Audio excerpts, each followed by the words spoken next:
Bismillahirrahmanirrahim. Assalamualaikum warahmatullahi wabarakatuh. Innal hamdalillah nahmaduhu wa nasta'inuhu wa nastaghfiruh wa na'udzu billahi min shururi anfusina wa min sayyiati a'malina.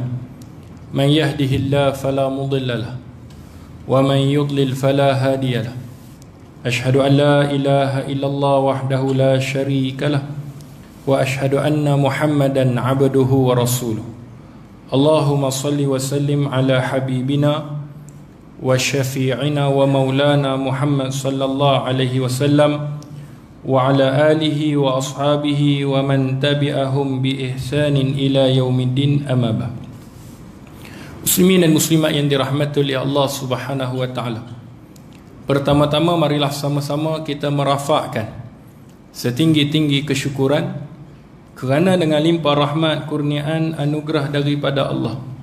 Moga-moga setiap apa yang Allah kurniakan kepada kita menjadikan kita hamba Allah yang bertakwa. Allah sebut di dalam ayat suci Al-Quran, Allah bagi tahu, man amila salihan min dzakarin aw unsa wa huwa mu'min falanuhyiyannahu hayatan thayyibah. Kata Allah Subhanahu wa taala, sesiapa di kalangan kamu yang beramal soleh, sama ada laki-laki ataupun perempuan, kata Allah, siapa di kalangan kamu yang beramal soleh, syarat dia kena beramal soleh. Itu syarat yang pertama. Tak kiralah laki-laki, tak kiralah perempuan. Wa huwa mu'min. Syarat kedua, dia kena beriman kepada Allah. Dia kena yakin dengan setiap janji Allah, iaitu dia beriman, iaitu mukmin, seorang mukmin. Falanuhyiyannahu hayatan thayyibah, maka Allah Subhanahu wa taala akan bangkitkan dia. Allah akan jadikan dia kehidupan yang baik. Maka kata para alim ulama, seperti mana yang disebut oleh Imam Ibnu Abbas, kehidupan yang baik itu di dunia lagi Allah dah jadikan kehidupan yang baik, dan juga kehidupan baik di akhirat. Sebab itu tuan-tuan yang dirahmati oleh Allah, nak jadi orang yang beriman, yang beramal soleh, sudah pasti kita kena mengetahui apa yang disebutkan oleh Allah dan Rasulnya. Dan bukan saja fizikal kita baik, tetapi hati kita kena baik, jiwa kita kena baik, keikhlasan kerana Allah Subhanahu wa taala, dengan sifat kita, dengan akhlak seperti mana akhlak baginda Nabi sallallahu alaihi wasallam. Maka sudah pasti kitab yang kita baca pada malam hari ini, iaitu Tazkiyatun Nas, penyucian jiwa. Moga-moga dengan kita membaca, menyucikan hati kita, menjadikan kita faham dalam keadaan kita nak beribadah kepada Allah Subhanahu wa taala. Cuma saya diminta oleh pihak masjid untuk memberitahu bagi siapa tuan-tuan muslimin muslimat yang inginkan kitab. Ada kitab dijual di hadapan saya ni.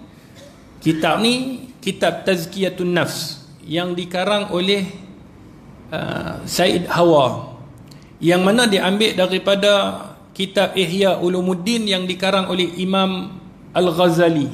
Jadi kitab ni ada di depan ni.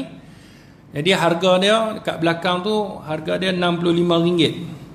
Kitab dia tebal RM65. Maka kalau tuan-tuan yang nak, jadi tuan-tuan boleh nanti ambil dan berurusan dengan pihak masjid. Tuan-tuan yang dirahmati oleh Allah, dalam kitab ni dia ceritakan macam mana kita nak menyucikan jiwa kita. Nak sucikan jiwa kita bukan boleh kita minum klorok, bukan boleh kita pergi kedai dobi. Tak. Sebab nak bahagia, nak jiwa tenang, nak keamanan, nak semua benda ni, kita tak boleh nak pergi beli. Kita tak boleh saat lagi cuba maklum pergi kedai, mana-mana kedai kata saya nak sekilo kebahagiaan. Boleh dia bagi? Dia takkan bagi. Dia takkan boleh mampu nak bagi kebahagiaan kepada jiwa kita. Tetapi yang boleh nak bagi kebahagiaan ni dalam kitab ni ada. Seperti mana yang kita sebut bulan lepas, antara kebahagiaan yang mana Allah Subhanahu wa taala nak bersihkan jiwa kita, nak jadikan kita ni orang yang baik. Yang pertama kita dah sebut dah bulan lepas, iaitu solat. Dengan kita mengerjakan ibadah solat, dengan kita khusyuk di dalam solat, maka sifat yang pertama di dalam surah Al-Mu'minun, Qad aflahal mu'minun. Beruntunglah, berjayalah orang mukmin, kata Allah. Sifat yang pertama adalah mereka yang mana khusyuk di dalam solat mereka. Itu sifat yang pertama. Maksudnya, kalau kita hari ni kita duduk melakukan ibadah solat dalam keadaan fizikal saja, tanpa ada roh, tanpa ada kehadiran hati kita, maka sudah pasti solat yang kita lakukan, sudah pasti seperti mana kata Nabi sallallahu alaihi wasallam, berapa ramai di kalangan mereka, hadis yang dikeluarkan oleh Imam An-Nasa'i, berapa ramai di kalangan mereka yang solat tetapi solatnya itu hanya penat dan letih saja. Sebab tu kita bila melakukan ibadah solat yang kita nak buat itu untuk menyucikan jiwa kita, untuk merapatkan diri kita kepada Allah Subhanahu wa taala. Sebab tu tuan-tuan, sebelum kita nak masuk tajuk yang baru, muka surat 56 mengenai tajuk zakat dan infak. Zakat dan infak. Saya nak sentuh serba sedikit mengenai solat. Solat ni, solat. Yang kita hari ni kan Isra' Mi'raj. Isra' Mi'raj. Nabi sallallahu alaihi wasallam terima satu ibadah yang mana tidak ada ibadah melainkan ibadah solatlah yang mana Nabi terima di langit. Selain daripada tu, semuanya atas muka bumi, zakat, puasa, haji, tak kiralah apa pun amal ibadah melainkan solat, terima di langit tu. Apa hebatnya solat? Apa hebat tu? Tuan-tuan yang dirahmati oleh Allah Subhanahu wa taala. Ketika mana pada tahun itu disebut tahun apa? Amul Huzn, iaitu tahun kesedihan. Kenapa? Kerana dua orang yang Nabi sayang, dua orang yang Nabi cinta, dua orang yang rapat dengan Nabi sallallahu alaihi wasallam meninggal dunia. Siapa dia? Yang pertama Khadijah. Siapa dia Khadijah ni? Iaitu isteri baginda Nabi sallallahu alaihi wasallam. Isteri baginda Nabi sallallahu alaihi wasallam meninggal dunia. Orang yang rapat dengan Nabi, orang yang mana dengan baginda Rasulullah sallallahu alaihi wasallam, orang yang keluarkan harta demi perjuangan Islam. Ketika mana Nabi sedih, Khadijah datang. Ketika mana Nabi sallallahu alaihi wasallam dalam keadaan sakit, Khadijah di sebelah Nabi. Dalam keadaan Nabi sedih, Khadijah di sebelah Nabi. Dalam keadaan Nabi gembira, Khadijah bersama dengan Nabi sallallahu alaihi wasallam. Orang yang paling rapat dengan Nabi, Khadijah. Tiba-tiba Allah cabut nyawa Khadijah, meninggal dunia. Sedih Nabi. Sedih Nabi. Sebab tu ada maklum bila dia dengar Pak Long ni, bila dia dengar Khadijah segala-galanya, dia balik dia kata dekat maklum, ni hang ni kena jadi macam Khadijah. Hang ni balik kena jadi macam Khadijah. Khadijah semuanya, harta dia pun dia bagi kat Nabi. Kan? Maklum jawab, hang pun perangai macam Abu Jahal, nak suruh aku jadi macam Khadijah. Perangai kita ni pun macam Abu Jahal. Kadang-kadang kita nak suruh bini kita, semua suruh bini kita, kita ni dulu jadi macam perangai Nabi, barulah bini jadi macam Khadijah. Kan? Sebab tu kita ni jadilah perangai macam baginda Nabi sallallahu alaihi wasallam, akhlak macam baginda Nabi sallallahu alaihi wasallam. Sebab tu bila Khadijah meninggal, Nabi sedih. Maka patahlah sayap, seakan-akan patahlah sayap belah kanan baginda Nabi sallallahu alaihi wasallam. Kalau burung ni umpama burung boleh terbang, patah sebelah kanan, habis. Kemudian orang yang Nabi sayang, orang yang jaga Nabi lebih kurang 40 tahun. 40 tahun. Siapa dia? Abu Talib. Pakcik Nabi sallallahu alaihi wasallam meninggal dunia. Yang lagi sedih ni, yang Nabi lagi sedih ni sebab Abu Talib tak masuk Islam. Sebab tu Allah sebut di dalam surah Al-Qisas, innaka la tahdi man ahbabta walakinnallahu yahdi man yasha. Wahai Muhammad, kata Allah, sesungguhnya engkau tidak boleh memberi hidayah kepada siapa yang kau sayang. Kita nak bagi hidayah kepada siapa yang kita sayang, siapa yang kita cinta, tak boleh, kata Allah. Tetapi akulah, kata Allah, yang memberikan hidayah siapa yang aku kehendaki. Bukti dia Abu Talib, yang mana Nabi cukup sayang. kata para alim ulama, Abu Talib ni seperti bapa baginda Nabi sallallahu alaihi wasallam, jaga baginda Rasulullah 40 tahun. Jaga Nabi, jangan bagi orang sakit Nabi meninggal dunia, dan lagi sedih tidak masuk Islam, patah sebelah sayap kiri baginda Rasulullah. Nabi terlampau sedih waktu tu. Bila waktu tu terlampau sedih, Allah ganti dengan apa? Allah panggil Nabi naik ke langit. Tidak ada mana-mana Nabi yang berjumpa dengan Allah Subhanahu wa taala melainkan baginda Rasulullah sallallahu alaihi wasallam. Naik atas langit. Terima, iaitu ibadah solat. Sebab tu solat yang kita duk bincangkan dalam kitab ni, iaitu dia boleh menyucikan jiwa kita. Jangan tuan-tuan, apa pun masalah kita, pi solat. Pi solat. Solat awal-awal diperintahkan berapa? Berapa dulu awal diperintahkan di langit? 50 paklong. Kita 5 pun menggeletak kepala lutut. 50 maklong, 50. Naik ke langit ni, bagi 50. Turun, jumpa dengan Nabi Musa AS. Nabi Musa duduk tingkat ke berapa? Langit. Tingkat ke 6. Nabi Ibrahim duduk tingkat ke 7. Ada orang persoalkan, sebab apa Nabi Ibrahim tak tegur Nabi? Ulang alik, ulang alik, ulang alik. Nabi Ibrahim tak kata apa. Nabi Musa pula sibuk. Kenapa Ustaz? Manalah aku tahu. Dia tanya kita, mana kita tahu? Nabi tak sebut, kita nak sebut apa? Itu bukan masalah kita. Jangan kita duk fikir benda tu. Betul tak? Kita duk fikir soalan-soalan yang pelik. Ada lagi pelik. Sat lagi saya bagi tahu. 50 ni. Turun, naik, turun, naik. Sebab apa? Nabi Musa kata, wahai Muhammad, apa yang diperintahkan, difardukan ke atas kamu? Kata Nabi, solat. Berapa banyak? 50. Kata Nabi Musa, sesungguhnya kaum aku ni hebat. Mereka ni badan mereka hebat, tetapi mereka tak mampu untuk melakukannya. Minta ke Allah kurang.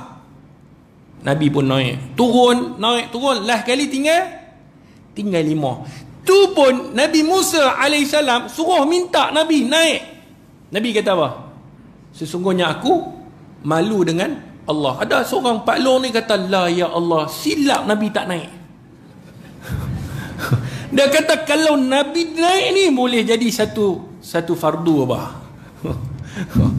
Ni kita ni duk fikir benda tu. Kita duk baca hadis ni. Boleh paklong tu terfikir. Dia kata silap. Orang Kedah silap Nabi tak naik. Dia kata dia gurau lah, dia gurau dalam keadaan nada dia bergurau. Tuan-tuan yang dirahmati oleh Allah, sebab tu solat ni maklum boleh menenangkan jiwa kita. Apa pun masalah kita, pergi solat. Nabi SAW dalam apa peperangan, perang Khandaq, ketika mana dikepung, Nabi angkat tangan sehingga basah janggut Nabi SAW. Nabi menangis sampai nampak ketiak baginda Rasulullah SAW. Nabi minta kepada Allah solat. Sebab tu solat boleh menenangkan jiwa kita. Masuk dalam bab yang kedua, iaitu muka surat 56. Tengok bab zakat dan infak. Bab zakat dan infak. Ni nak masuk bulan Ramadan. Kita akan tengok beberapa ciri manusia ni. Saat lagi kita akan sebut satu persatu insya-Allah. Zakat dan infak merupakan kemudahan yang kedua terpenting dalam penyucian jiwa. Kata ulama, yang paling penting adalah solat. Kerana solat itu adalah tiang agama. Yang kedua terpenting untuk menyucikan jiwa kita adalah zakat, infak, wakaf, sedekah. Tak kiralah. Yang penting keluarkan duit. Keluarkan segala apa yang kita miliki. Maksudnya kita ni keluarkan sebahagian harta yang kita ada ke jalan Allah Subhanahu wa taala. Kerana jiwa, tabiat jiwa ni, kata ulama, dia ni kedekut. Kita ni kalau nak keluarkan sikit duit kita, keluar duit ringgit kita, kita nak bagi dekat orang, infak ke, zakat ke, harta, kita kadang-kadang berkira. Betul? Cuba tuan-tuan tengok hari Jumaat. Hari Jumaat. Bila hari Jumaat, kita ada yang bagus, dia bagi. Tapi ada orang yang dia fikir 10 kali, dia tengok tabung tu, berapa aku nak bagi ni? Bagi RM1, orang sebelah tengok. Berapa dia nak bagi? Dia takut dia nak bagi berapa. Kalau dia bagi, dia kata saat lagi nak pergi kedai kopi tak ada pitih, tak ada duit. Dia duk fikir lagu tu. Tapi ada orang memang dia Dia dah memang, dia datang masjid tu, dia dah sediakan. Dia nak bagi RM10, dia nak bagi RM5, dia nak bagi RM1, dia dah bawa dah. Lalu tabung, dia masuk. Ada orang yang dia bawa, dia kata kalau tabung lalu aku bawa masuk. Tapi kalau tabung tak lalu, itu kesalahan tabung. Sebab apa dia tak lalu? Dia tak cari, tuan-tuan, dia tak cari. Itu ada orang jenis macam tu. Ada orang yang mana dia tahu masjid ni ada berapa tabung. Oi, dia tahu situ ada tabung, situ ada tabung. Ada orang 10 tahun. Oh, ada nak rupanya ada tabung situ. 10 tahun dia dah semayang sini, satu tabung pun dia tak tahu. Ingat masjid Fatimah, Syarifah Fatimah ni tak ada tabung. Itu jenis, ada jenis orang. Yang mana jenis orang yang suka bagi. Ada orang yang kedekut. Allah Subhanahu wa taala berfirman di dalam surah An-Nisa ayat 128, iaitu yang maksudnya manusia ini menurut tabiatnya kedekut. Manusia ni kalau dia nak bagi barang dia, kalau dia nak bagi harta dia, dia duk kira. Kalau dia keluar, dia ada RM10, dia keluar RM5, harta dia akan jadi kurang. Itu memang perangai manusia. Ada RM10, bagi orang RM5, dia ada RM5, rugi dia. Dia rasa dia rugi. Lagi rugi kalau dia ada RM10, dia bagi RM10, rugi dia. Dia kata aku tak ada apa, orang tu lah untung dapat 10. Dia rasa rugi. Nabi SAW sebut di dalam sebuah hadis baginda Rasulullah, anak Adam ni disebut mali, hartaku, hartaku. Jenis perangai manusia ni hartaku, hartaku. Dan kata Nabi SAW, harta kamu ni, apa yang kamu beli makanan tu, makanan itu akan habis. Kita duk pergi makan sana, pagi tadi kita duk makan roti canai, kita duk pergi makan nasi lemak, mana makanan tu sekarang? Ada? Tak ada. Masuk dalam perut kita habis. Harta kita hari ni yang kita duk beli pakaian, kata Nabi, apa yang kamu beli pakaian, pakaian tu akan lusuh. Habis. Esok ni baju ni dah tak boleh pakai.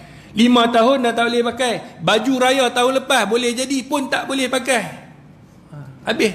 Tetapi kata Nabi, harta kamu yang dikira harta, apa yang kamu sedekahkan, yang tu baru menjadi harta. Kerana boleh jadi yang kamu tengok tu keluar, tetapi dia akan mendapat ganjaran di sisi Allah Subhanahu wa taala. Dapat dekat akhirat. Dan manusia ni, memang perangai manusia ni, dia suka benda ni bertambah, tamak. Manusia ni dia suka tamak. Sebab tu di dalam hadis Nabi SAW kata baginda Rasulullah, kalaulah anak Adam ini dibagikan satu batang sungai yang dipenuhi dengan emas. Kata Nabi, satu batang sungai, manusia ni kalau diberikan satu batang sungai dipenuhi dengan emas, seronok malung, seronok ustaz. Tapi kata Nabi, manusia ni minta, kalaulah Allah bagi 2 batang sungai dipenuhi dengan emas, lagi bagus. Manusia dia tak pernah rasa cukup. Dia kalau dapat 1, dia nak 2. Dapat 2, dia nak 3. Dapat 3, nak 4. Macam tu manusia.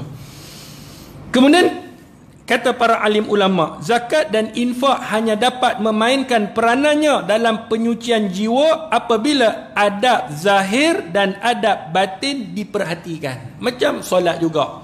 Hari ni kita duk bagi duit, itu zahir, tapi batin dia macam mana?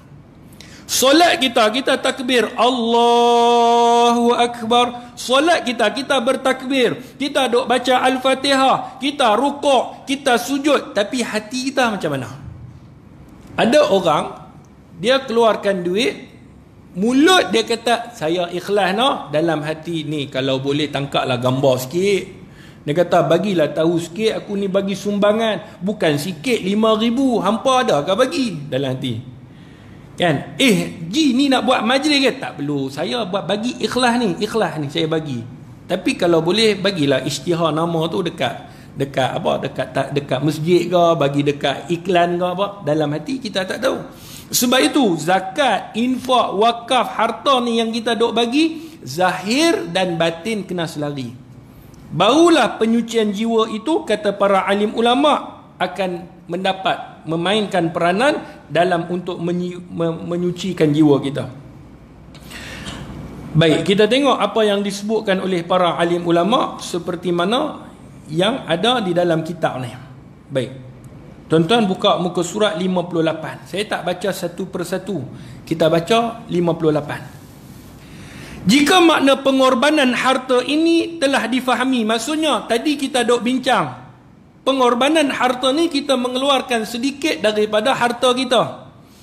Maka manusia itu terbahagi kepada 3 bahagian. Manusia ni, kata para alim ulama, terbahagi kepada 3 bahagian. Ada 3 jenis golongan manusia. Sebab tu maklum, Pak Long, ibu-ibu, ayah-ayah yang dirahmati oleh Allah, kita tengok adakah golongan yang kita sebut ni, yang satu persatu ni, mana masuk kategori kita tu.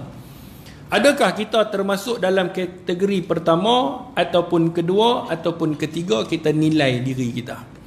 Yang pertama, bahagian yang pertama, orang-orang yang benar-benar bertauhid, menepati janji dan melepaskan seluruh harta mereka hingga tidak tersimpan sedinar ataupun sedirham pun.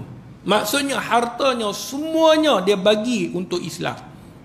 Ada kategori pertama ni, ada kategori pertama, dia tak kira sangat, dia ada, dia semua dia bagi.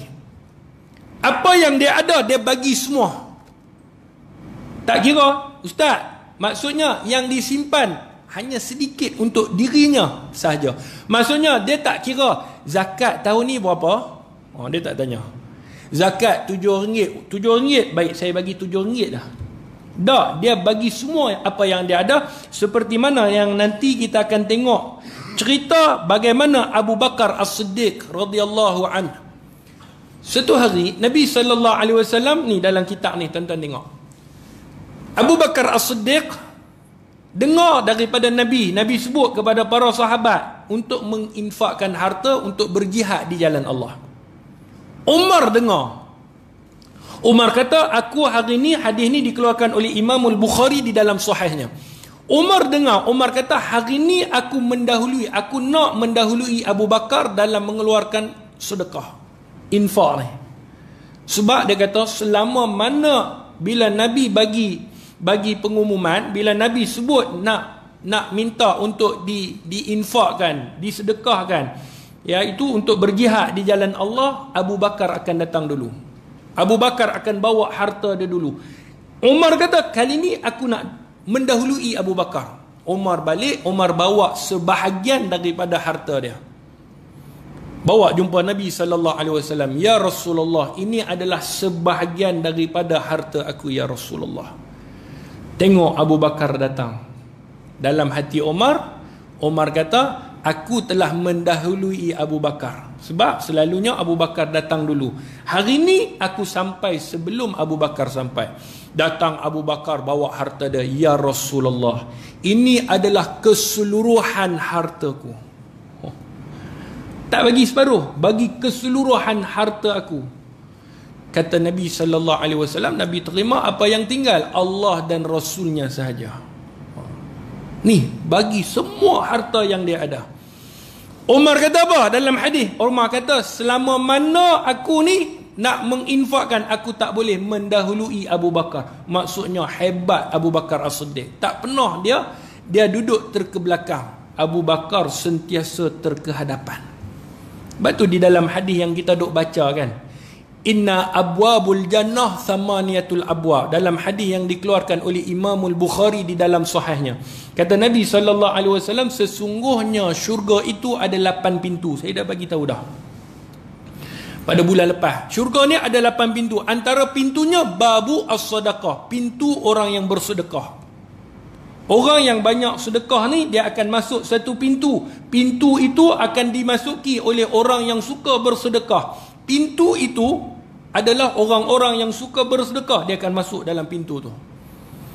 Bab disebut babu solah, pintu solat. Orang yang akan masuk dalam pintu tu hanya orang yang suka solat.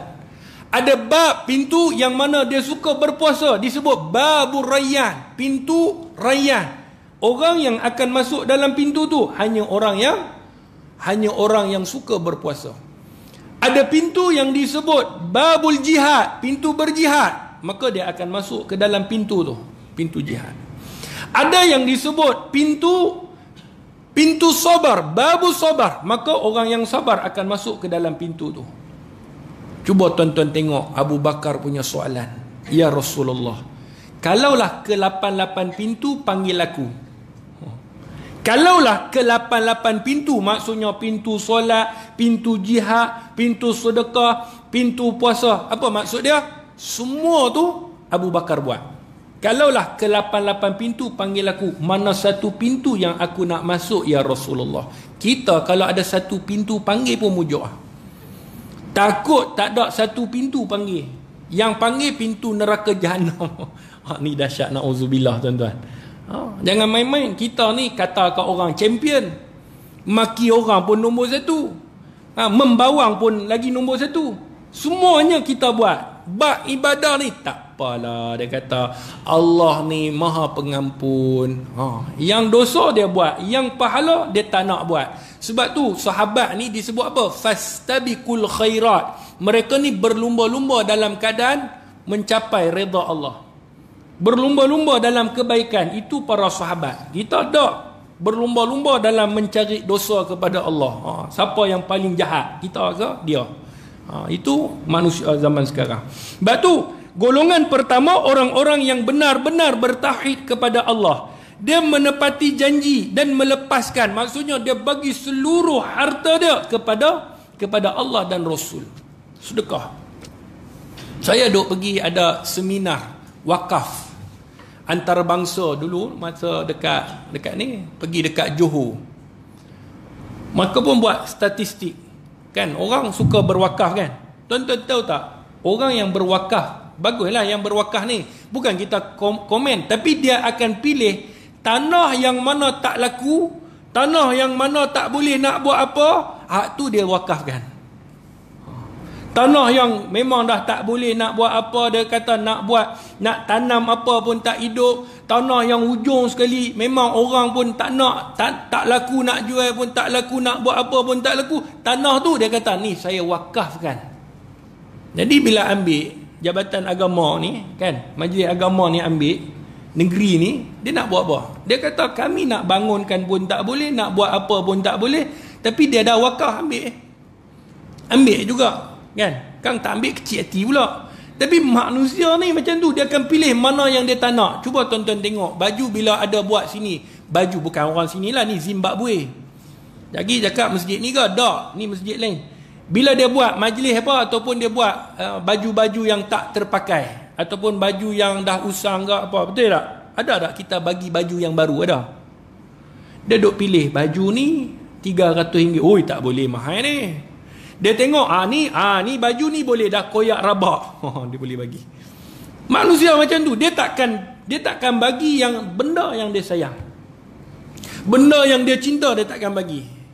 Macam yang mana Allah Subhanahu wa taala sebutkan di dalam firman Allah Subhanahu wa taala, "Lan tanalul birra hatta tunfiqu mimma tuhibbun." Lan tanalul birra hatta tunfiqu mimma tuhibbun, kata Allah. Tidak akan sama sekali dihitung kebaikan itu melainkan dia mengeluarkan apa yang dia sayang, apa yang dia cinta. Kebaikan itu, kata Allah Subhanahu wa taala, tidak akan menjadi satu kebaikan melainkan dia mengeluarkan satu benda yang dia sayang, satu benda yang dia cinta. Yang tu yang kita pergi keluarkan. Payah.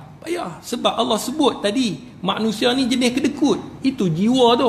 Sebab tu bila nak sucikan hati, kita kena lawan tu sifat tadi. Sifat kedekut, sifat kita rasa takut miskin, sifat kita tak nak tolong orang. Bila kita boleh lawan sifat tu, sifat itu akan menyucikan jiwa kita. Maksudnya sifat-sifat yang kita duk lawan tu, yang mazmumah, yang tak elok tu, itulah yang menyebabkan hati kita suci. Ada seorang ustaz, dia duk baca ayat ni. Dia kata, lan tanalul birra hatta tunfiqu mimma tuhibbun. Tidak akan sama sekali dikira kebaikan melainkan apa yang dia keluarkan, benda yang paling dia sayang. Bini dia duk dengar. Bini dia dengar. Okey, bagus. Habis kuliah tu, bini dia balik cari barang yang mana suami dia suka. Cari pergi bagi kat orang. Bagi habis, ni hang ambil ni, hang ambil ni, ambil ni. Habis dia bagi kat orang. Suami dia balik, ni apa ni? Dia kata, barang-barang abang mana? bukankah abang sebut tadi lan tanalul birra hatta tunfiqu mimma tuhibbun? Tidak akan sama sekali dikira kebaikan itu melainkan kita memberi barang yang kita paling suka. Abang suka ni, saya bagilah orang. Bukankah abang ceramah tadi? Ustaz tu kata, lah aku ceramah untuk orang, bukan untuk aku. Dia kata, orang kena buat, aku tak apa. Ni jenis manusia pun payah juga kan. Dia tak kira hang Habib ke, hang Maulana ke, hang doktor ke, hang ustaz ke, hang petani ke, peguam ke, tak kira siapa pun, Al-Quran kita kena ikut. Dia bukan Al-Quran ni untuk kita lah, untuk orang yang dengar lah. Yang bercakap pun kena buat juga. Tapi bila nak buat, susah ataupun senang bergantung kepada iman masing-masing. Itu yang pertama. Baik, bahagian yang kedua. Tadi golongan yang pertama, dia tak kira harta dia berapa, dia pergi bagi. Ada jenis orang macam ni? Ada, dia bagi. Ada. Tuan-tuan kenal tak? Bank Ar-Rajhi. Pemilik Bank Rajhi. Kan, yang Saudi tu kan. Ar-Rajhi kan. Dia ni tuan-tuan ada harta dia bilion ni dia bagi ke orang. Bilion harta dia pergi bagi ke orang. Tuan-tuan baca sejarah dia. Salah satulah yang boleh saya sebut.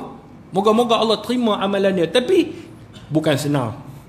Harta yang dia ada ni, pengasas Bank Ar-Rajhi ni, yang saya duk baca ni, orang pun cakap dia ada harta ni semua dia bagi. Sana dia bagi sini, dia bagi sana, dia bagi sini. Bagus.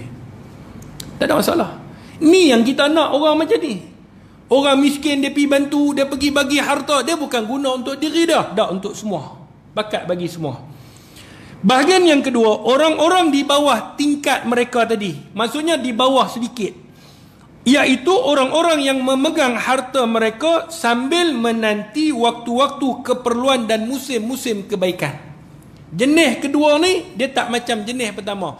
Jenis pertama ni, dia tak kira musim kebaikan ke, iaitu musim bila ke, bila orang minta ke, tak minta dia pergi bagi. Ada, dia bagi. Itu jenis golongan pertama. Kalau kita tergolong dalam golongan pertama, Alhamdulillah. Golongan yang kedua ni, kata para alim ulama, dia tunggu bulan-bulan kebaikan. Contohnya bulan Ramadan. Ni bulan Ramadan nak sampai, dia akan ni, dia kata malam 27 saya sponsor, jangan seorang pun yang sponsor ni, biar saya. Dia nak seorang dia. Sebab apa? Dia rasa malam 27 tu malam Lailatul Qadar. Kalau dia pergi sumbang, kalau dia pergi bagi, Allah akan gandakan. Dia bagi 10 malam terakhir penuh. Kadang-kadang 30 hari bulan Ramadan ni, setiap hari dah ada orang sponsor, betul tak? Nak cari, dah kata banyak masjid, dia kata minta maaf dah, tak ada dah, kami dah penuh, dia kata. Hari pertama sampai hari ke-30 semua orang dah taja. Tapi bila luar Ramadan, cuba minta. Siapa ni nak sponsor ni, kita nak buat sikit majlis, tak ada seorang nak bagi, tuan-tuan. Kebanyakan bukan tak ada, kebanyakan mereka tak bagi. Sebab apa? Dia kata kami bagi dah bulan Ramadan. Jadi dia cari bulan-bulan yang mana ada keberkatan, bulan-bulan yang mana dia rasa bulan kebaikan, bulan mana yang dia rasa ada kebesaran, baru dia bagi, dia sumbang. Macam Ashura, baru dia bagi. Nak kacau bubur Ashura kan, baru dia bagi. Macam tu. Sebab itu bahagian yang kedua, orang-orang di bawah tingkat mereka ini mengambil harta mereka menanti waktu-waktu keperluan dan musim-musim kebaikan. Maksudnya daripada penyimpanan harta mereka adalah untuk menginfakkan sesuai keperluan tanpa menikmatinya, iaitu bila dia ada duit ini, dia pergi bagi pada bulan-bulan yang menjadi bulan kebaikan, menjadi apa yang dia boleh dapat daripada bulan itu. Tentu yang dirahmati oleh Allah. Allah sebut di dalam surah Al-Baqarah ayat yang kedua. Allah kata, Bismillahirrahmanirrahim. Allah sebut di dalam firman Allah Subhanahu wa taala dalam surah Al-Baqarah ayat 254. Ya ayyuhallazina amanu anfiqu mimma razaqnakum. Iaitu Allah sebut, berbelanjakanlah wahai orang-orang yang beriman berbelanjakanlah sebahagian dari rezeki yang telah kami berikan kepada kamu. Apa yang kami bagi kepada kamu, maka waktu itulah kamu belanjakan. Rezeki yang kita dapat, kita pergi belanjakan kepada perkara yang dituntut oleh Allah Subhanahu wa taala. Insya-Allah kita akan tengok bahagian yang kedua dan tengok bahagian yang ketiga selepas daripada azan Isya. Wallahu a'lam.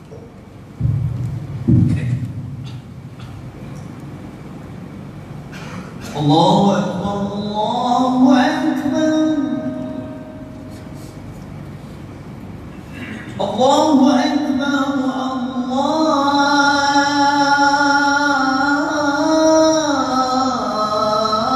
Allahu Akbar.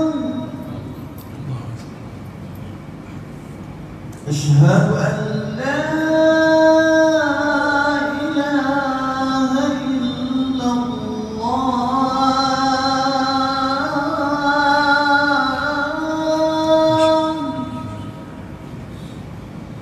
Asyhadu an la ilaha illallah.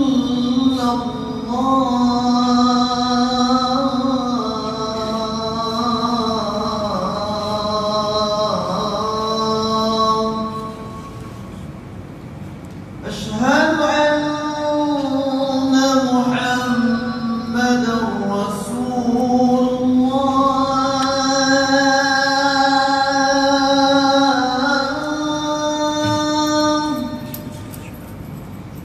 Asyhadu anna Muhammadar Rasulullah.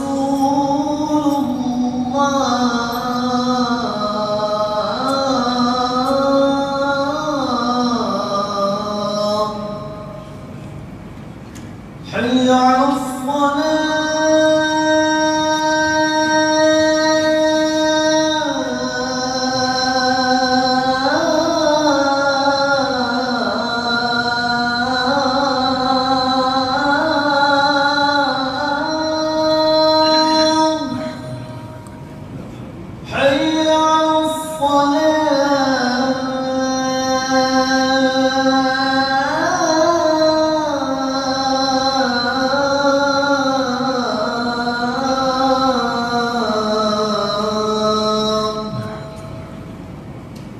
حي على الفلاح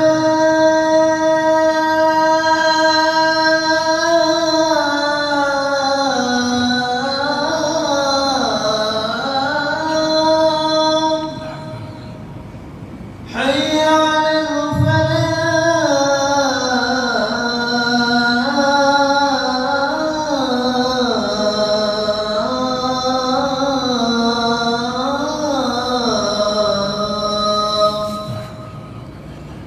الله أكبر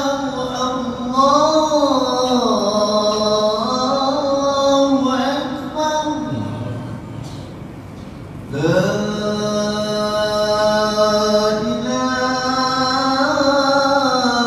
إلا الله.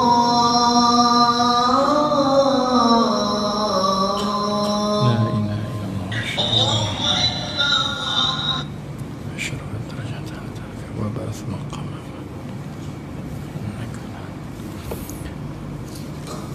Bismillahirrahmanirrahim. Alhamdulillah. Tuan-tuan yang dirahmati oleh Allah Subhanahu wa taala. Maka apa yang Allah Subhanahu wa taala sebut di dalam surah Al-Baqarah, Allah kata, wahai orang-orang yang beriman, anfiqu mimma razaqnakum. Keluarkanlah harta kamu, infakkanlah harta kamu dengan apa yang Allah berikan ke atas kamu.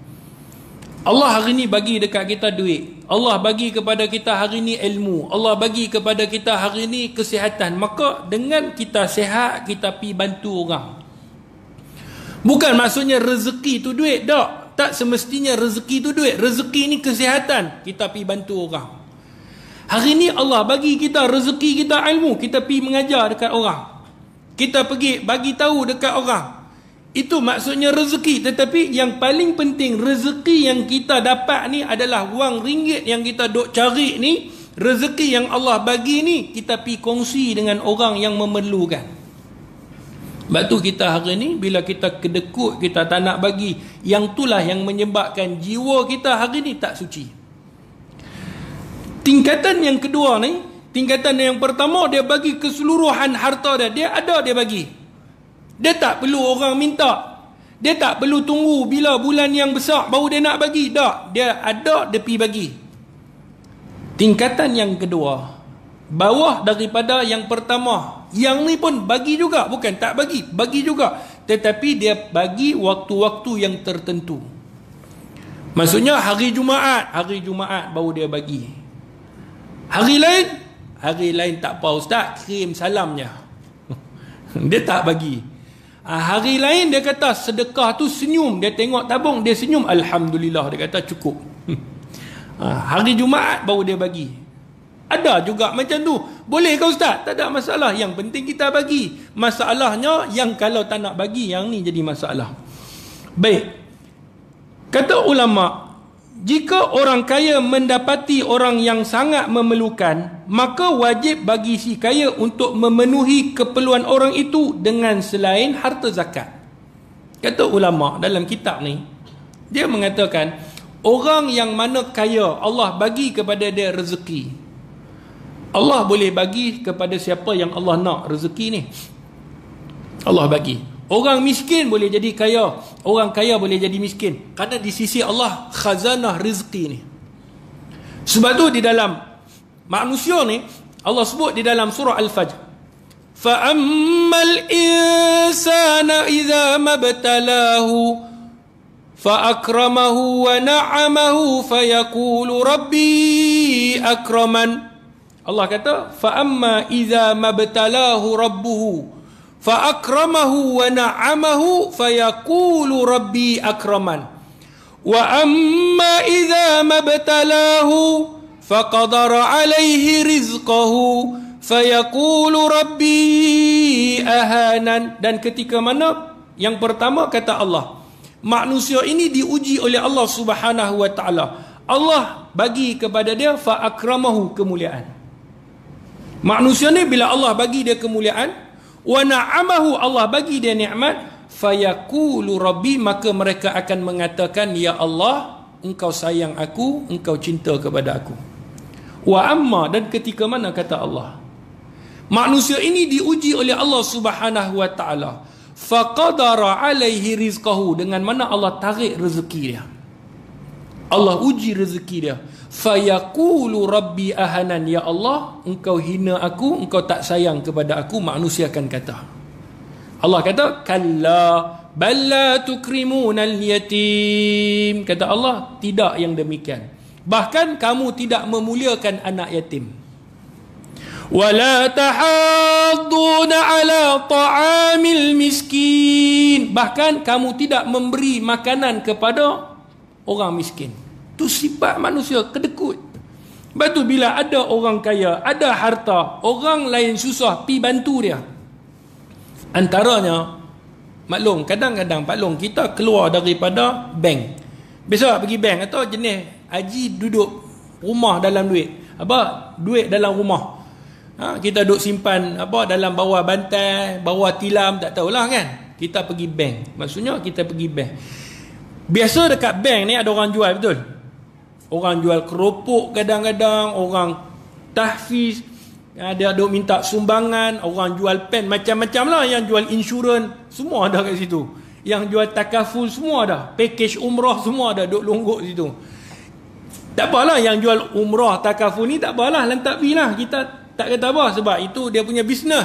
Yang jual keropok ni kan, kadang-kadang dia jual keropok, duk ikat keropok ke, dia jual tisu ke, dia jual, maksudnya dia jual. Kita keluar daripada bank ni, kita keluar duit RM1,000, duk kira depan dia 50, banyaknya 50 kita duk kira. Dia duk tengok kita ni, dalam hati dia, ya Allah, kalau aku boleh dapat sekeping, alhamdulillah. Sebab tu kita hari ni duk kira, keluar bank tu kita duk kira sebab apa? Tak percaya kat bank. Nak kira, pergi kira dalam kereta tu.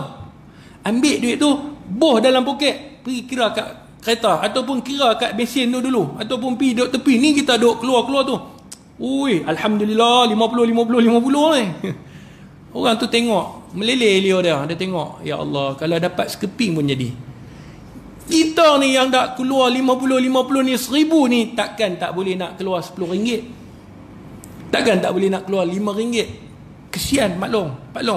Boleh jadi dengan RM5, RM10 yang kita beli keropok dia tu, dia jual ni, dia bukan minta sedekah, dia jual ni, kita bagi RM10 tu, RM10 tu boleh jadi dia nak pergi bagi anak dia sekolah. Kita tak tahu. Boleh jadi dengan RM10 hari ni alhamdulillah bolehlah pergi beli beras sikit, boleh beli telur sikit, dia boleh makan. Dia pergi jual, bukan dia minta, dia jual. Saya lebih suka orang jual daripada orang minta. Walaupun dia jual tisu ni kita pun tak nak, dia jual, tapi dia jual juga, kita pergi beli. Kenapa? Kerana jiwa kita ni kotor, kita nak pergi bersihkan dengan kita keluar macam tu. Sebab tu tuan-tuan yang dirahmati oleh Allah Subhanahu Wa Taala, kata ulama, jika orang kaya itu mendapati orang yang sangat memerlukan, dia memerlukan, kita ni ada, jadi kita kena wajib bagi si kaya untuk memenuhi keperluan orang itu selain daripada harta zakat. Zakat tak apalah zakat. Yang ni kita nak bagi sedekah, kita nak infak, kita nak bagi hadiah, ni kita duk pi bagi ni orang yang memerlukan, pi bagi. Pendapat yang tepat dalam fiqh mengenai masalah ini adalah bahawa seberat apapun keperluannya, hukum membantu untuk memenuhi keperluannya adalah fardu kifayah. Kita pergi tolong orang ni fardu kifayah. Maksudnya kalau orang bantu kita tak payah. Tapi tak naklah macam tu. Orang bantu kita pergi bantu. Yang ni bantu kita pun pergi bantu juga. Maksudnya sama-sama membantu. Berapa ramai orang di kalangan kita yang susah? Ramai tak? Ramai. Sebab tu saya alhamdulillah saya tengok hari ni masjid-masjid, surau-surau dia dah buat dah apa? Sedekah ni, bagi beras, bagi cili, bagi kicap, ada kan, ikan masin dia bagi. Tapi yang masalah tu yang datang dia rembat semua. Ni masalah. Ada satu surau tu dia ambil licin ustaz, dia kata dia seorang ni pun masalah juga. Dia ambil, jadi ingat orang belakang, hang pun perlu, orang belakang pun ada lagi. Ambil sekadar keperluan, tak cukup baru datang. Yang ni dia rembat semua, dia pergi jual apa. Ni pun jenis manusia pun ada juga. Tak apalah, yang penting kita ada usaha. Ada usaha. Saya tengok orang masjid ni tuan-tuan, duit banyak. Orang datang masjid ni duit banyak. Dia bagi dekat masjid, betul tak? Masjid ni dia dikumpulkan dana. Kumpul dana. Ada yang sampai ratus ribu.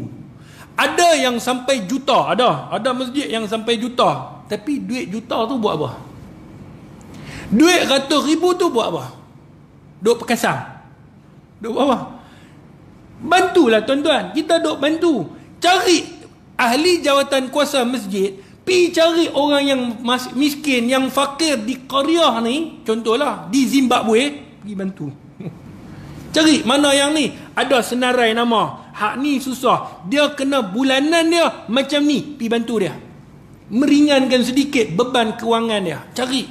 Kalau dia nak cari kita, boleh jadi ialah kita pun kadang-kadang action juga. Dia kata siapa yang memerlukan siapa, dia perlukan kita, dia kena cari kita. Jangan macam tu.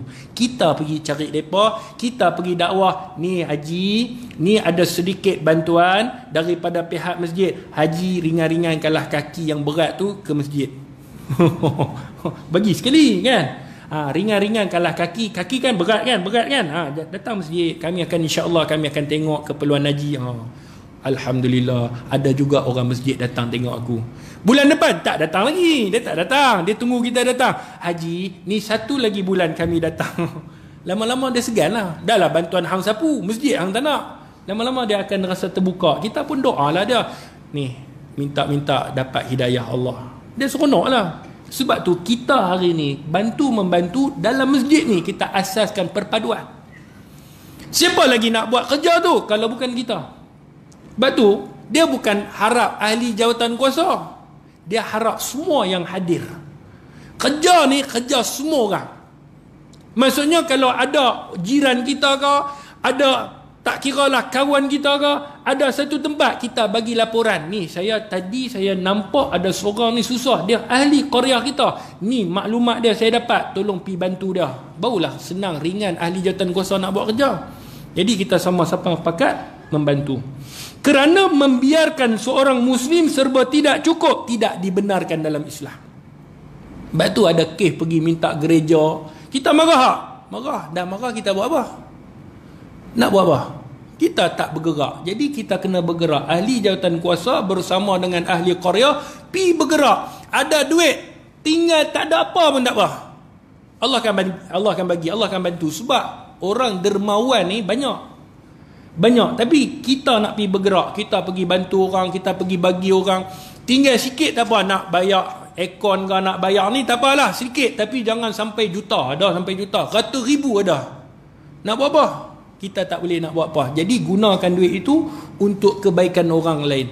Tak apa, bentangkan ni, kita bentangkan ni senarai yang kita duk bantu ni melebihi daripada pendapatan kita. Orang tengok, alhamdulillah. Sebab apa? Ramai orang di sekeliling kita ni yang dapat kita bantu. Barulah orang akan datang masjid, orang akan sayang, orang akan cinta. Boleh jadi lepas daripada ni kita bantu pula. Kalau kita boleh buat kursus bagi dia berniaga, bagi dia boleh pula bagi sumbangan bantuan tu, dia boleh sedekahkan, kemudian bantuan tu kita pergi bantu orang lain. Itu yang kita nak. Bahagian yang ketiga. Bahagian yang pertama, orang kaya tadi dia ada harta, dia bagi semua. Yang kedua, dia hanya melihat pada bulan-bulan kebaikan. Yang ketiga, orang-orang yang hanya menunaikan zakat yang wajib lah. Hak ni dia tengok yang wajib lah. Tidak lebih, tidak kurang. Bagi juga, dia bagi juga. Maksudnya dia bagi yang wajib zakat. Contoh zakat Kedah berapa? RM7. Contohlah RM7. Ni bukan saya isytihar. Takut tuan-tuan kata, ustaz bulan ni RM7. Tak. Contoh bulan lepas, tahun lepas RM7 kan? RM7. Tapi tahun ni saya difahamkan mengikut harga beras. Harga yang beras kita makan. Tuan-tuan jenis orang kaya makan beras apa? Tuan-tuan bayar beras tu. Macam tu. Jadi kita ambil lah RM7 contoh. RM7 contoh. Dia ni ada 2 orang. Laki bini 7, 14. Jenis orang ni dia tambah pun tak nak, kurang pun tak nak. Dia pergi dekat amil. Kan? Dia pun dah bayar RM14, dia bagi RM15. Bagi 10, RM5. Yang amil ni, yang pergi ambil duit ni, kan? Yang tukang orang jaga zakat ni, dia cari RM1. Contohlah RM1 tak ada, dia cari RM1. Dia buka beg duit RM1. Maksudnya tak ada lah tu. Kita faham tak ada lah duit kecil. Ada RM10. RM10 banyak. RM1. Tak ada, habis dah RM1. Dia cakap seorang. Tapi orang tu dengar. Tak apa Haji, tak apa. Saat lagi lepas asar saya ambil RM1 tu. Ini jenis tai hidung masin punya kedekut punya ni. Haji bakhil kedekut tai hidung masin ni. RM1 pun dia tuntut tu. Lepas asar. Ji, RM1 pun dah tadi. RM1. Lah kan saya bagi RM15. Zakat saya RM14. Haji kena bagi saya RM1. Oh, RM1. Tak ada lagi lah. Tak apa, maghrib saya lagi saya tuntut. Ni anda bagi RM15, dia tak ada RM1. Lebih kurang tak apa Haji, halal saya sedekahkan, bayar masuk zakat. Betul tak? Ni sampai RM1 tu.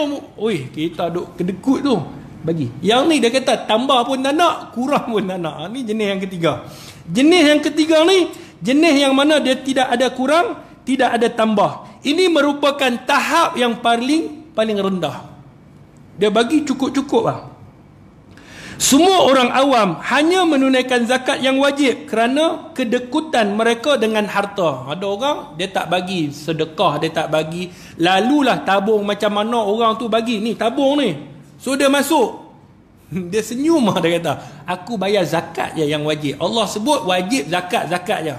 Sedekah tak wajib, ni pun tak wajib, wakaf tak wajib, aku tak bagi. Yang bagi zakat hanya yang wajib, tu je yang aku bagi.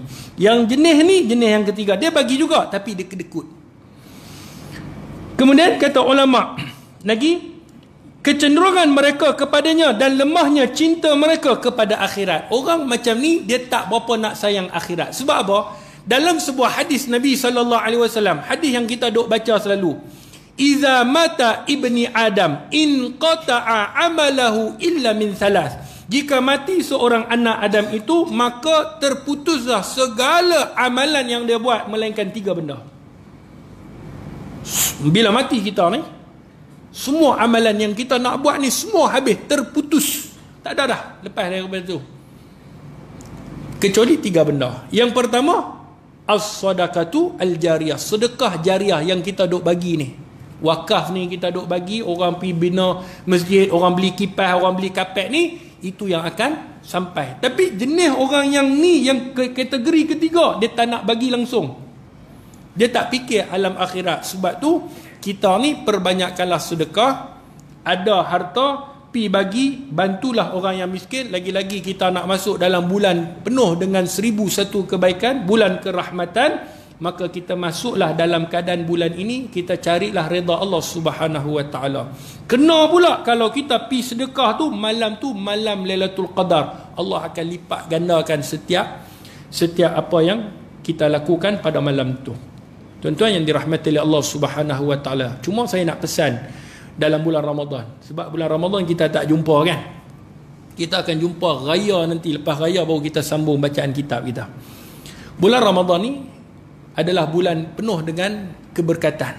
Jadi bulan Ramadan ini kita ni kena cari, tuan-tuan, kena planning apa yang kita nak buat bulan Ramadan.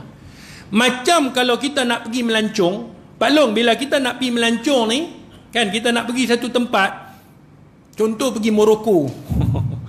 Bila nak pergi melancong Morocco ni, kita dah tahu dah tempat mana yang kita nak pergi, hari apa kita nak pergi, pukul berapa kita nak pergi, tempat menarik di mana kita nak pergi, dengan apa kita nak pergi, betul tak?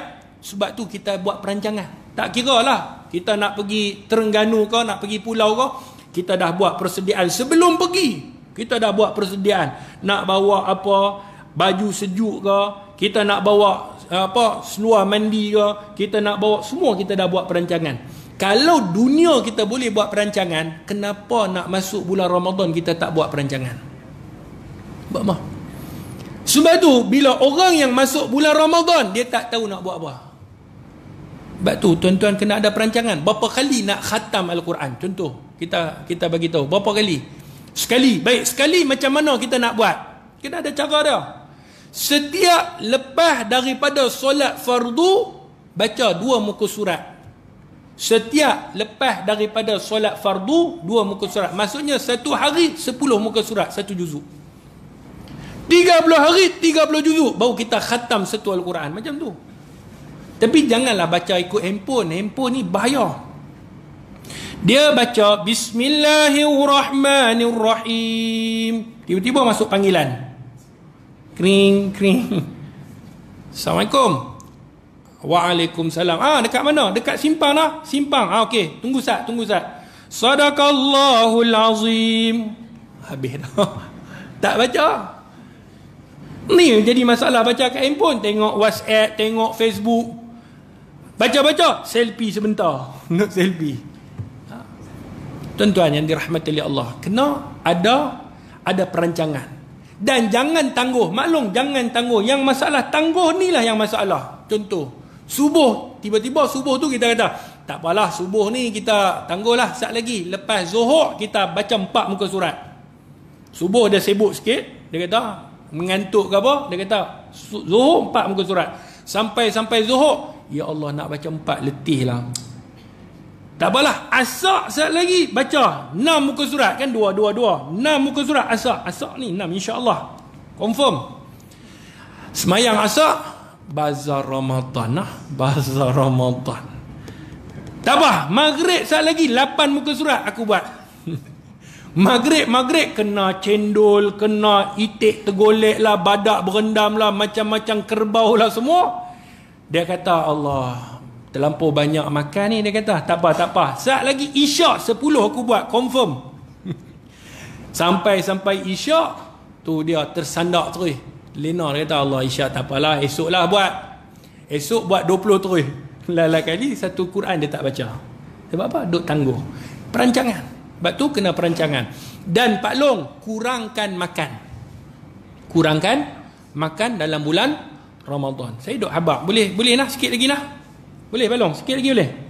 Ni wasiat, bukan wasiat, ni tausiah. Kita nak bagi peringatan sebelum masuk Ramadan. Saya bagi kat tuan-tuan dan diri saya ingatkan. Tuan-tuan, kalau boleh, kita nak ambil hadis Nabi SAW. Nabi sebut, orang yang bagi makan kepada orang yang berbuka puasa, ganjaran dia akan dapat seperti mana orang tu berpuasa tanpa mengurangkan sebarang pahala orang yang sedang berpuasa kan. Kita bagi orang tu makan, pahala dia dapat kat kita macam mana orang tu puasa tanpa mengurangkan ganjaran dia. Tuan-tuan beli kurma, jangan harap kurma masjid lah. Beli kurma dekat rumah. Ambil 3 biji. Ni dibuat di negara Arab. Ambil 3 biji, bubuh. Bukan 3, nak letak lebih tak apalah, tapi ambil 3. 3 biji, bubuh. Letak dalam tisu, simpan dalam poket. Kita pun masuk. Bila masuk, bukalah puasa di masjid. Ni saya cadang. Tuan-tuan nak buat belakang cerita, tak nak buat pun belakang cerita. Itu cerita kedua, tapi saya cadangkan. Ada masjid, dia azan, dia makan dulu. Dia dah hidang dulu, betul tak? Tapi negara Arab, dekat negara Arab, kalau saya duduk Morocco dulu, saya tengok cantik tuan-tuan, cantik dah. Dia bawa kurma dengan ayak. Daripada rumah, kurma dan ayak. Sebab orang yang berdoa sebelum daripada berbuka puasa, doa dia mustajab. Jadi orang ni masuk, datang, ramai orang ni datang. Dia buka puasa dekat soft. Maksudnya datang semua duduk dalam soft. Soft pertama penuh, soft kedua penuh, ketiga penuh, keempat penuh, kelima penuh. Jadi pihak masjid sediakan kurma bagi. Siapa tak bawa kurma, dia ambil kurma. Sediakan ayak sikit. Jadi bila azan Allahu Akbar, Allahu Akbar, azan kan? Azan, buka kurma tu. Sebelum azan tu, buka kurma tu dulu, jangan makan. Sebelum azan jangan makan, buka kurma, pi bagi orang sebelah. Orang sebelah kita ada 3 biji kurma. Sebiji kita bagi dekat dia. Kurma dia bagi dekat kita. Berapa biji yang tinggal kurma kita? 3 juga, jangan takut habis. Kita bagi dia sebiji, dia jangan kedekut. Dia kata, tak boleh. Tak, kita ambil kurma ada sebiji. Bagi orang sebelah kurma kita. Kita tukar kurma ni. Macam hadis Nabi tadi. Kita bagi kat dia, makan. Bertukar-tukar kurma. Sebab kita nak dia buka dengan kurma kita. Tak kira lah kurma kita dah bagi kat orang buka. Jadi ganjaran tu dapat kat kita.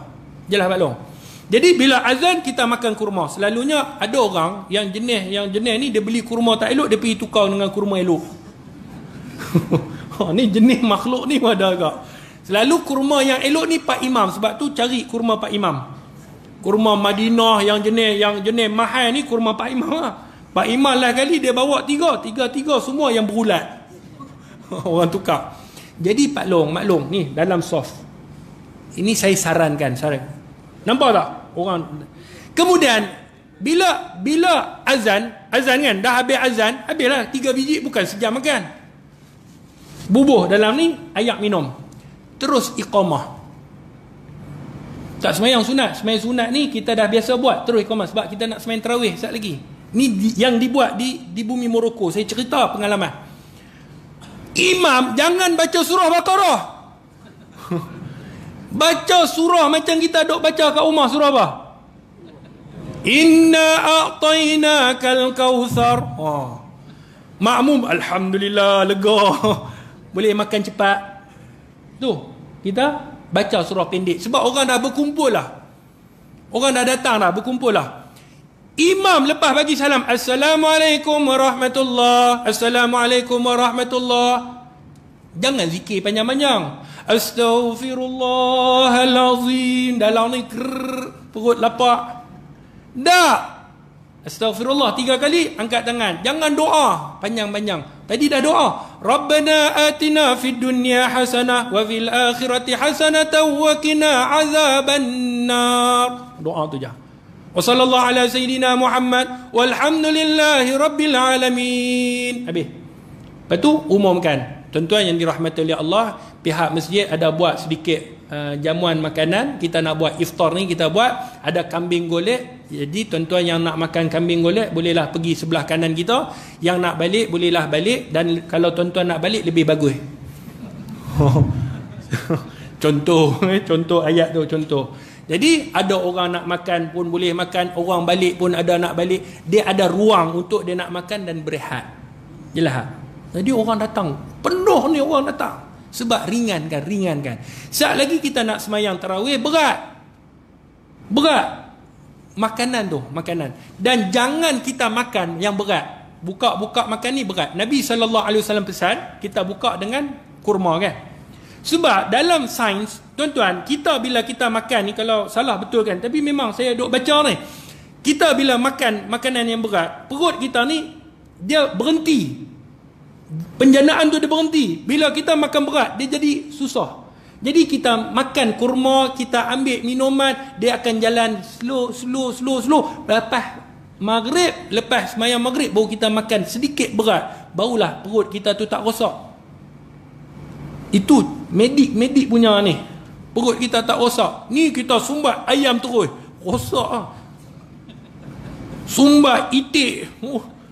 Yang jenis pergi, satu lagi saya nak sentuh, 5 minit lagi. Yang jenis pergi buffet.